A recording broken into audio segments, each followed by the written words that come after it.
So we've decided to challenge ourselves. We're going to shoot a product video of A SHOC. We can't do any rotoscoping, masking, or any overlays of any sort. So we can't do any compositing. And we've only got 8 hours to shoot and edit this entire video. We're going to shoot it all in camera. So today we're only going to use the Canon R5C at 120 frames per second. We can do color grading and we can do basic keyframe animations such as position and scale and rotation. And we've got some fun stuff to play with. We bought some dry ice that we're going to play with. We've got a fog machine, we've got some mirrors, but we've wasted, what, a half an hour trying to shoot this intro? Yeah, we need to get to work. Let's go.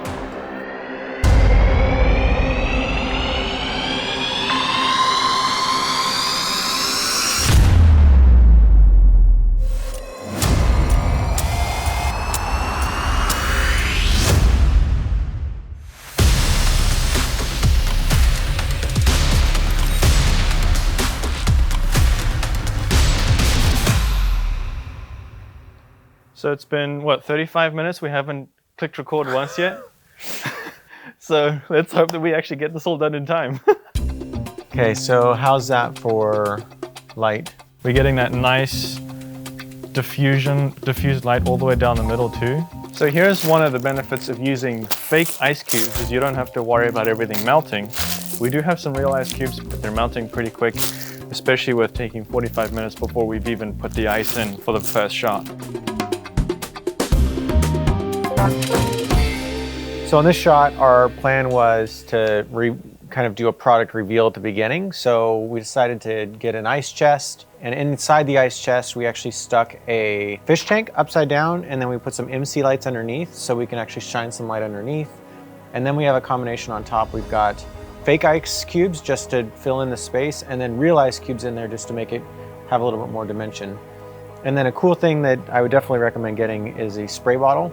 So our spray bottle's over there, but we actually sprayed to mist it because we wanted to make it feel like the product was super cold. To light this, we used kind of our key has a gobo in it. So you'll see that there's a light streak across here just to give it more dimension. But since this is a energy drink, we wanted to use a little bit more dynamic lighting on there. So then we used one of our Novas to do a fill, but then we used a Godox off of this reflector because we saw, number one, we needed to add a little bit of a fill down here. Actually, the coolest effect was, because we're trying to do everything in camera, we had some dry ice that we were pouring into it. So we had this cool smoke effect.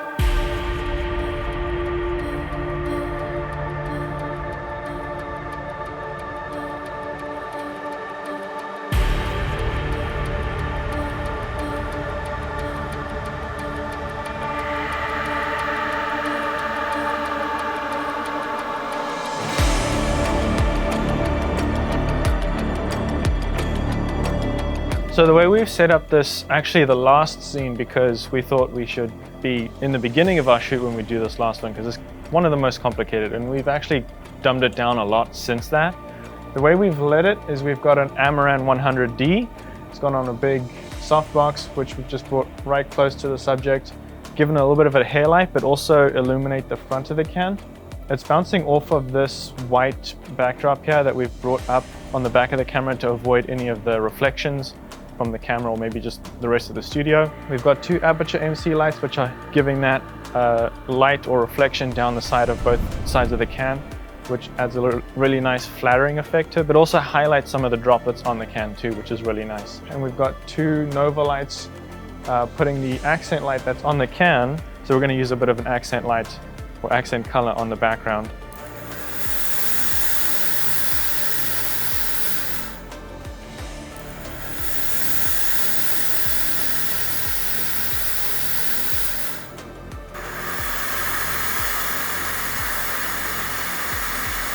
Okay, go ahead and turn it off. Press it again.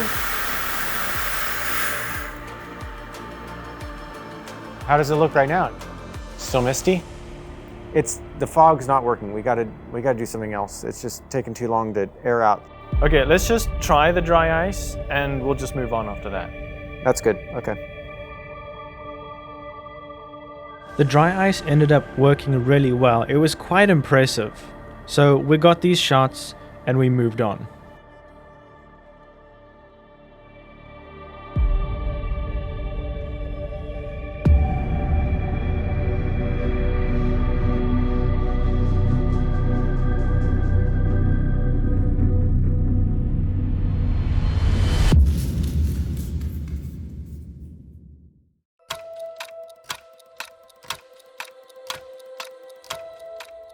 So it's currently 2 o'clock. We have probably 2 or 3 more hours of this. And we've just finished how many shots? 2. 2 shots. So this is going great. We weren't doing really good time up to this point. So we focused a lot on getting the shot so that we can get this all done in time. We had quite a few shots left to do, so we defaulted to using the TV as a background so we can change the background to whatever we like on the fly with a laptop. So for this shot, because we have to do everything according to what we've said is all in camera, but because we're doing it all in camera, we stuck a big TV behind here. We put the product on a turntable, and then we're using 2 mirrors because we want the shock from the back to reflect back on the camera. So instead of just doing lighting on the front, we've actually just done reflective lighting, basically pulling the background to the front of the product, and it's looking really good. We had a lot of fun with the turntable and shooting the can with the TV as the backdrop, and then also shooting some slow-mo footage of the can suspended on fishing line, and we just moved around the can with the background still behind the can, and it looked really great. But we were still running low on time, so we had to hurry.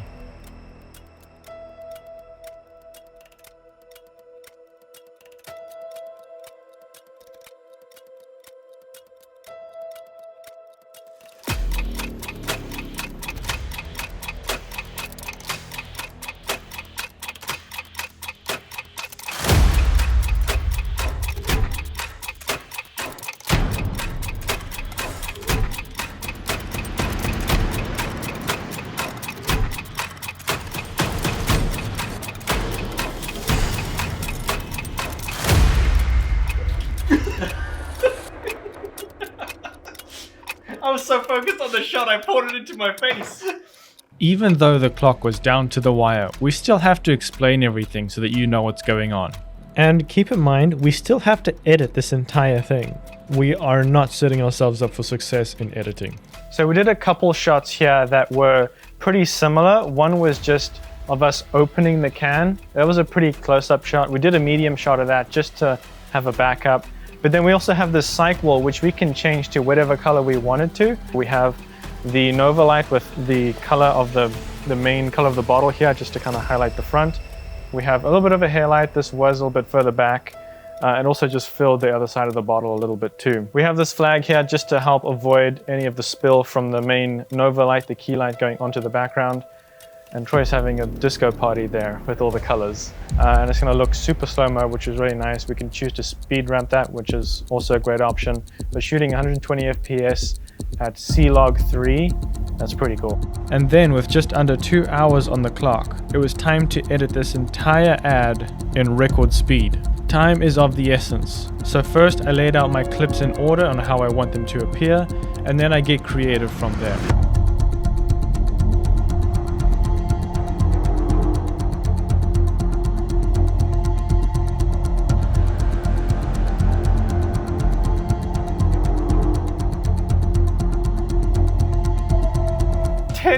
And I'm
It's pretty cool. You like it?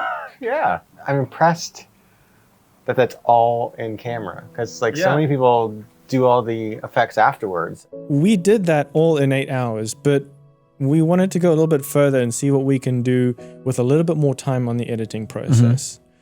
So here's what it looks like when we added just an extra hour into the editing touches. We just touched it up a little bit with some more color grade, some sound effects, and we also cut a bit of stuff out. Some small movements made a big difference. Yeah.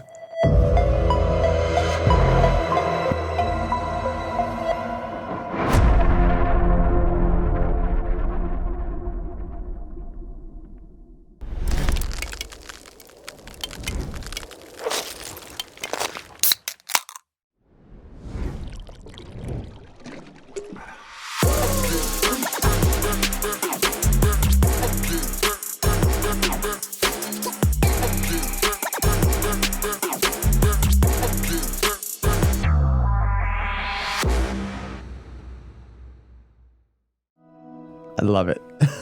Don't forget to subscribe to the channel. We are relatively new on the YouTube space. As a video production studio, we encounter a lot of problems, and this is a channel where we show different types of solutions to those problems that we face. So feel free to stick around for the future, hit that notification bell so you know when we put out more of these challenge types of videos and a lot of other gear-centered videos, because we just love gear. We're gear nerds too. We're also going to include a bunch of relevant links down below. Feel free to check that out. A lot of them do support the channel, so thank you so much. It supports all the future videos that we're going to put on the channel. Thanks so much for watching. We'll see you in the next one.